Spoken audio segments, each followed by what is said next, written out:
आओ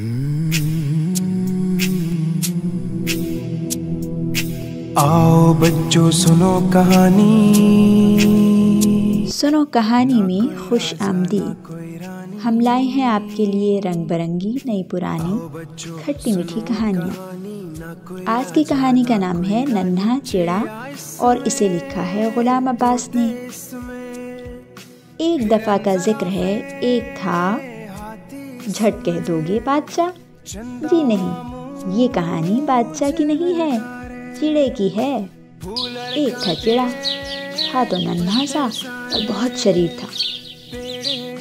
जब उसके पर निकल आए तो वो फुदक कर घोंसले के किनारे पर जा बैठा और अपने नन्हे नन्हे पर फैलाकर कहने लगा, अब्बा जान, हम सैर करने के लिए जाते हैं। अम्मा जान बोली, बेटा बहुत दूर न जाइयो। अब्बा जान बोले, जल्द ही घर लौट आना, नहीं तो खाने को चावल न मिलेगा। नन्हे चिड़े ने अपनी चोंच से दुम को खुजाते हुए जवाब दिया, अब्बा कुछ परवाह नहीं, चावल नहीं मिलेगा तो नहीं सही, अब हमें चावल वावल की क्या परवाह है, हम खुद बहुत से चावल लेकर आएंगे। एक आपके लिए लाएंगे, एक अम्मा जान के लिए, एक बड़ी आपा के लिए और एक छोटी आपा के लिए भी लाएंगे। ये कहकर वो फुर से उड़ गया। पहले पहल उसका नन्हा सा दिल जोर जोर से धक धक करने लगा। यूं मालूम होता था अब गिरा कि अब गिरा, और जो इतनी बुलंदी से गिर पड़ा तो हड्डी पसली की खैर नहीं। लेकिन नन्हा सा होने के बावजूद वो बड़ा होशियार था, जल्द ही संभल गया।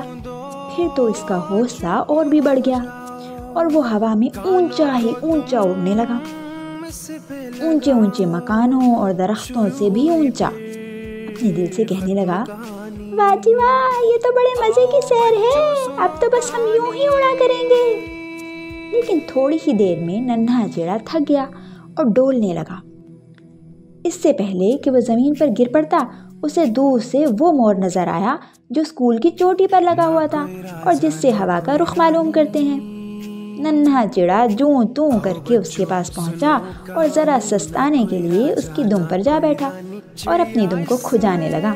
मोर ने जब ये देखा तो सख्त डांट पिलाई, ओ पाजी, इतनी बेअदबी, चल उतर मेरी दुम पर से। नन्हे चिड़े ने जवाब दिया, साहिब खफा ना हो जी, आपकी दुम खराब नहीं होने की, भला लकड़ी भी कभी खराब हुई है।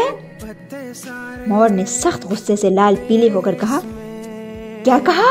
लकड़ी की और मेरी दुम? अबे बदतमीज चिड़े, ये क्या कह रहा है तू? अबे मेरी दुम तो सोने की है, सोने की। सुना तुमने बेअदब पाजी? अब तो चिड़े से जब्त ना हो सका, झट जवाब में कहा, अबे जा, बड़ा वो बनकर आया है जैसे हम कुछ जानते ही नहीं कि लकड़ी पर सुनहरा रंग फिरा हुआ है, और तू अपने दिल में समझता होगा कि हम भी जानवर हैं, मगर तुम इस वहम में न रही हो, तू तो बस एक खिलौना है, खिलौना।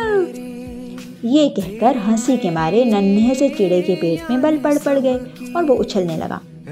मोर ने गुस्से से चीख कर कहा, अबे ओ चिड़े के बच्चे, अबे खिलौना कोई और होगा, मैं तो कई कई मील तक मशहूर हूँ और कोई दिन ऐसा नहीं गुजरता कि जब कम से कम 999 लोग मेरी निराली सज धज को न देखते हों। पूछ क्यों? ये इसलिए कि मैं बहुत खूबसूरत हूँ। नन्हे चिड़े ने मिस्कीन सूरत बनाकर कहा, हाँ जी, बजा फरमाया है हुजूर ने, लेकिन जरा ये तो फरमाएं कि क्या उड़ भी सकते हैं जनाब। मोर ने नाक भौं चढ़ाते हुए कहा, अबे ओ पाजी, अबे तू क्या जाने जो लुत्फ हमें हासिल हैं, इनके बारे में तूने कभी सोचा भी ना होगा और वो तुझे ख्वाब में भी हासिल ना हुए होंगे। तुझमें बस यही एक बात है ना कि तुम सूखे हुए पत्ते की तरह कभी ऊपर चले गए, कभी नीचे आ गए, और क्या है? बस तुम सिर्फ एक खूबी पर अपना तकब्बुर करते हो और इस पर इतराते फिरते हो। क्यों बे चिड़िया के बच्चे, बता तुझमें और क्या खूबी है? ये कहकर मोर इस जोर से हंसा कि वो जोर जोर से हिलने लगा। नन्हा चिड़ा उसकी दुम पर से गिरते गिरते बचा, मगर साहिब क्या मजाल कि उसने बुरा मनाया हो या गुस्से का इजहार किया हो, बल्कि उसकी नन्ही सी पेशानी पर बल तक नहीं आया। बोला, मैं तो अल्लाह मियां का लाख लाख शुक्र करता हूँ कि उसने मुझे उड़ने की ताकत जैसी नेमत अता फरमाई है। खाने पीने के लिए हजारों चीजें बख्शी हैं, तुम तुम इन सब चीज़ों से महरूम हो, फिर भी ये करते फिरते हो। अगर इधर की दुनिया उधर हो जाए तब भी मैं इस नेमत को छोड़कर तेरी तरह हमेशा एक ही जगह पर खड़ा रहना कभी पसंद न करूं। और तू इस बात पर इतराया हुआ है और बहुत फख्र करता है कि एक ही जगह जड़ा हुआ है। क्या तू इसको खूबी समझता है? क्यों बे, बता। इस दफ़ा नन्हा चिड़ा बहुत ज़्यादा खुश था और इसने ज़ोर से कहकहा लगाया कि उसकी नन्ही सी दुम में से 3 नन्हे नन्हे बाल उखड़कर बाहर निकल आए। फिर बोला, और तू ये भी तो नहीं जानता कि इस वक्त शहर में क्या हो रहा है? बता बे, जानता है? मोर ने जवाब दिया, मैं तो सिर्फ एक बात जानता हूँ। चिड़े ने पूछा, भला वो क्या? मोर ने बड़े फख्र से जवाब दिया, वो ये कि अब हवा का रुख किस तरफ है और सबसे पहले मुझे ही मालूम होता है कि मींह बरसने वाला है। अगर तू कुछ देर तक और यहाँ बैठा रहे तो तुझे भी ये बातें सिखा दूंगा। ले देख, अब पहला कतरा गिरा है। लो, अभी चंद ही लम्हों के बाद मींह बरसेगा। जो ही मींह का पहला कतरा गिरा, चिड़े के कान खड़े हो गए। वो खूब जानता था कि इन हजरत का इरादा क्या है। ये हजरत चाहते हैं कि मैं इनकी दुम पर बैठा रहूं और जब मींह बरसे तो मैं भीग जाऊं। नन्हा चिड़ा फौरन इसकी दुम पर से उड़ गया। वो अपने छोटे छोटे परों की मदद से जल्दी जल्दी हवा को चीरता हुआ चला जा रहा था और फिर वो नजरों से ओझल हो गया। लेकिन जब वो अपने घर पहुंचा तो चोंच से लेकर दुम तक मींह में भीग चुका था। नन्हे चिड़े की अम्मा जान बोली, अरे शरीर, तुझसे खुदा समझे, कहाँ था अब तक? अगर बीमार हो गया तो मैं क्या करूँगी? अब्बा जान ने घुरक कर कहा, कहाँ गया था बेबदमाश?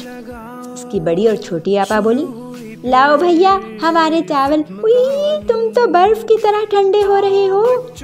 लेकिन शरीर चिड़े ने जैसे कुछ सुना ही नहीं, झट से अपनी बहनों के पास गया और लेटते के साथ ही सो गया।